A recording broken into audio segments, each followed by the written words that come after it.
Dios los bendiga. Quiero compartir con ustedes este devocional. Cuidado con el mago. En Hechos capítulo 8, versículo 9 al 11 dice: había un hombre llamado Simón que antes ejercía la magia en aquella ciudad y había engañado a la gente de Samaria, haciéndose pasar por algún grande. A este oían atentamente todos, desde el más pequeño hasta el más grande, diciendo: este es el gran poder de Dios. Y le estaban atentos porque con sus artes mágicas les había engañado por mucho tiempo. El mago Simón atribuía su magia y sus sortilegios al poder de Dios. Así que se hizo una escuela, y este mismo pretenden hoy los maestros del ocultismo. En este primer encuentro del cristianismo con la magia de su época, triunfa el mensaje de Jesús. Simón se convierte, es bautizado por Felipe, y se une a él, pero las perlas eran tan demasiado puras para el puerco. Pero vemos en el texto que había en ese lugar, donde estaba el apóstol Pablo, un mago llamado Bar Jesús, o Elimas, el cual se oponía al evangelio y quería apartar de la fe al procónsul, es decir, que estaba sirviendo de estorbo y de tropiezo para el evangelio. Pero después que el mago Elimas fue reprendido con poder, con autoridad, con unción del Espíritu Santo por el apóstol Pablo, el procónsul Sergio Paulo creyó en el evangelio y se convirtió al Señor, por lo que ese hombre llegó a ser el primer gobernante cristiano de un país. Gloria a Dios. Ahora miremos la vida cristiana actual. En la actualidad hay millones de personas que, al igual que el procónsul Sergio Paulo, están buscando con todo su corazón, anhelan fervientemente al Señor con sinceridad en su corazón. Él estaba muy interesado en escuchar todo lo que el apóstol Pablo decía acerca de Jesucristo, de Jesús de Nazaret. Este tipo de personas que con sinceridad quieren escuchar el mensaje de salvación, que con sinceridad tienen sed de escuchar la palabra de Dios, pues su corazón está seco, sin gozo y sin esperanza. Por eso el salmista en el Salmo 63:1 dice: oh Dios, tú eres mi Dios, yo te busco intensamente, mi alma tiene sed de ti, todo mi ser te anhela, cual tierra seca, extenuada y sedienta. Esta clase de personas que verdaderamente reconocen el peso de su pecado y tienen en su corazón y son confrontados a un arrepentimiento sincero y a una verdadera necesidad de hallar el perdón y la paz en su corazón y en su conciencia. En el Salmo 51, versículos 1 al 3 dice: ten piedad, oh Dios, conforme a tu misericordia, conforme a la multitud de tus piedades. Borra mis rebeliones, lávame más y más de mi maldad. Oh, amados hermanos, cuán grande es la obra de Dios en la vida de un hombre que se abre de esa manera para que Cristo entre a su corazón. Porque son personas que en todo tiempo han estado buscando la verdad. Y cuando la encuentran en la persona del Señor Jesucristo, entonces el anhelo, el gozo y la paz los envuelven y le hacen acercarse mucho más a la persona del Señor Jesucristo. Y esta clase de personas, amados hermanos, no quieren religiosidad, no quieren ninguna filosofía ni doctrinas de hombres, sino que anhelan fervientemente tener un encuentro con el verdadero Señor y Salvador de sus almas. Por eso es que en cada culto, en cada reunión, amados hermanos, debemos darle tiempo a la adoración, a la acción de gracias, al clamor, a la ministración, a las personas, a la iglesia, para que sean tocadas, sean quebrantadas, sean redarguidas y sean llevadas a los pies de Cristo, y sus lágrimas sean fluyendo de sus ojos y de lo profundo de su corazón.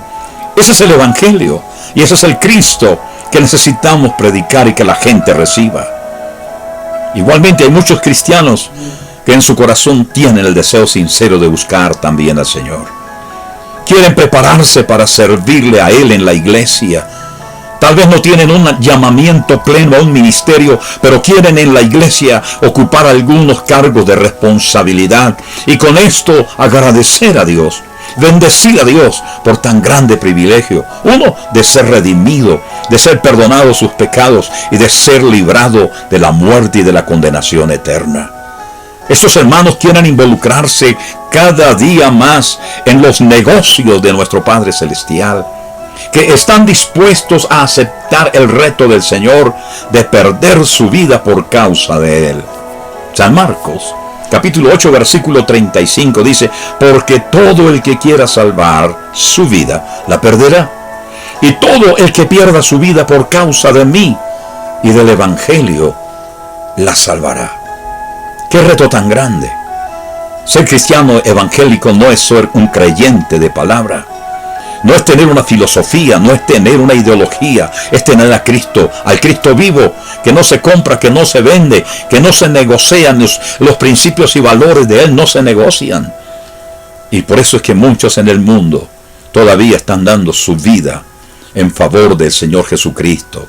Con gusto mueren y esperan la venida del Hijo de Dios por sus vidas, por sus almas. Por eso, amados hermanos, en la actualidad el mensaje de salvación sigue enfrentando oposición en diferentes partes del mundo. Porque en el mundo hay muchos, millones quizás de personas que son los magos elimas de la actualidad, tratando de desviar de la fe a las personas que están en la iglesia, a las personas que están llegando a los caminos del Señor, están siendo estorbo para la salvación. Personas que tienen las mismas características que Elimas, el mago. Tratan de envenenar los corazones, de hacerles sentir que es una religión, que le han lavado el cerebro, que le están robando su plata, que le están robando su diezmo, y una cantidad de mentiras del diablo que tratan de hacer que la palabra de Dios muera en el corazón de estas personas. Son personas usadas por Satanás, que quieran estorbar los planes de Dios para con esa vida, con esa familia, para con ese hogar. Hay vidas destrozadas, hay gente desesperada, angustiada, menesterosa, afligida por los problemas en su trabajo, en su dolencia, en su enfermedad, en los problemas con los hijos, en muchas áreas de su vida. Y cuando encuentran al Señor Jesucristo, quieren caminar del lado de Él, pero la familia, los amigos, los compañeros en el trabajo, en la calle, son como Elimas, tratan de invitarlo a que vuelva a su vida pasada, a que vuelva a sus negocios fraudulentos, que vuelvan al vicio del licor o de la droga, o la fornicación o del adulterio, que vuelvan a los deportes, a los parques, a los cines, a los paseos, pero que no vuelvan a la iglesia. Son personas que critican y murmuran para desanimar a las personas, para que no reciban el bendito evangelio que el Señor ha sembrado en sus corazones. Mis amados hermanos, estas personas son muy astutas como Satanás, que llaman a lo bueno malo y a lo malo bueno. Esto nos lo dice el profeta Isaías en el capítulo 5, el versículo 20. Dice, son astutas, se ingenian el engaño, la mentira, filosofías falsas, conceptos y creencias demoníacas que tratan de confundir a las personas. Y con esto desviarlos, porque ese es el trabajo de Satanás. No permitir que un hombre llegue a Cristo, porque entonces este hombre va a su familia y los lleva al Señor Jesucristo. Y esta familia lleva a otro, de tal manera que el reino de los cielos se está extendiendo. Y Satanás no quiere esto. Entonces, amados hermanos, ¿cómo podemos cuidarnos del mago en nuestra vida? Es decir, ¿qué actitudes y decisiones debemos tomar con esas personas que están sirviendo de tropiezo en la vida de estas personas? Dios te va a dar sabiduría. El Señor te va a dar entendimiento. El Señor le va a dar gracia. El Señor le va a dar poder y autoridad, como el apóstol Pablo, que reprendió a este mago mentiroso, hijo del diablo, que quería interrumpir y desviarlo y sacarlo de los caminos del Señor. Tan pronto el apóstol Pablo lo reprendió, el corazón de Sergio Paulo se abrió para que Cristo entrara y fue salvo. Amados hermanos, hay que seguir adelante. En el nombre del Señor Jesucristo, rechace a esos magos que le están hablando al oído. Que el Señor los continúe bendiciendo y que Dios los bendiga.